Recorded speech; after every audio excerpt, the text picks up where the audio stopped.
Hi, my name is Mariposa Linden, and I'm here today with my friend Sue Van Raes. Sue and I this last spring were taking a class and we were studying the goddesses. And over the summer, I created several goddess shrines and meditation altars. And then last month, I had to go away for a few weeks, so I offered to let Sue have the altars in her home. And so I'm here today just to find out, Sue, like, how did it go with all these altars in your home? And tell us a little bit about how that felt. Yeah, absolutely. Well, there's a few things that really come to mind with what I call goddess sitting, the beautiful goddess altars that were here.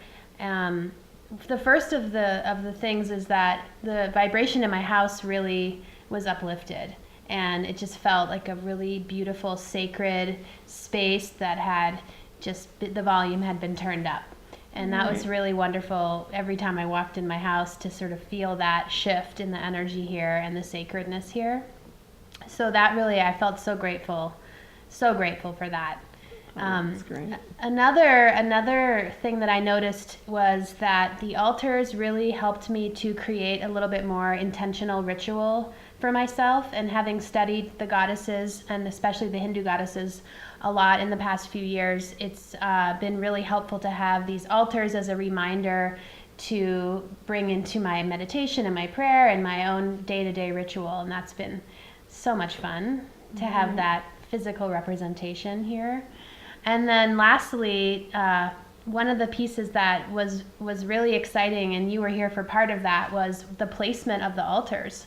And having just studied a little bit of feng shui and having just a bit of an idea of the different flow of energy in the house, you and I had a great time placing the altars in some really significant spots. And also I moved a few things around throughout the month based on some of the different tips that I was reading about with feng shui, and that was an interesting experiment. So there was really so many different gifts that came from taking care of those altars, and it's a big shift to have them released back to you. but it felt, like such an honor, and to really experience the potency of both the energy of each goddess and the myth of each goddess, but also, of course, the intention and, just really feeling your creative inspiration behind each of the shrines was gorgeous. So. And I know when we first talked about doing this, you were torn because you wanted an altar and you were trying to decide between a few of them. Totally. And I said, well, let's just bring them over and you can see which one speaks to you.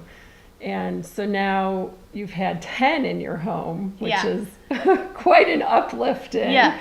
And you're welcome to have one custom made if one of those 10 didn't really, call out to you. But they are available.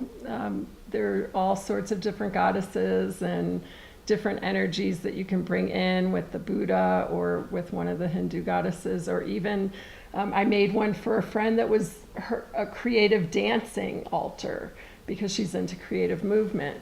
So there's all sorts of different things that you can do, and I hope that one of them finds their way back into your home. Yeah, absolutely.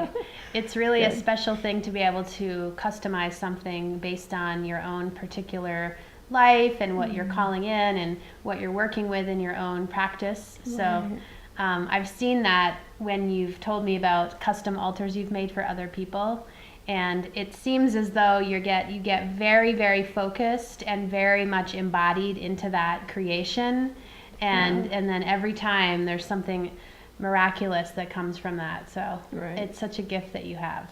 Well, thanks. And I'm glad you got to enjoy it. So glad. So excited. Thank you so much for that opportunity. Okay, wonderful. Thanks.